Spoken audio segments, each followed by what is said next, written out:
Asbury, New Jersey has issued a severe thunderstorm warning for Monmouth County, Southeastern Middlesex County, until 7:30 p.m.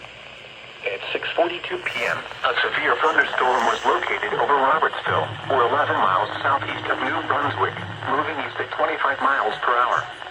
Hazard, 60 miles per hour wind gusts. Source, radar indicated. Impact, damage to roofs, siding, trees, and power lines is possible.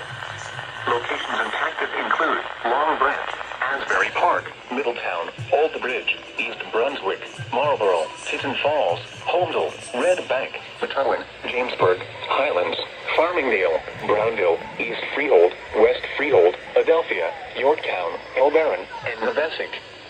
This includes the following highways: New Jersey Turnpike near Exit 9, Garden State Parkway between mile markers 99 and 122. For your protection, move to an interior room on the lowest floor of a building.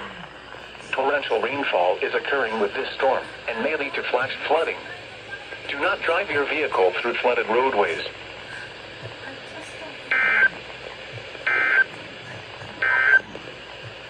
The coastal waters forecast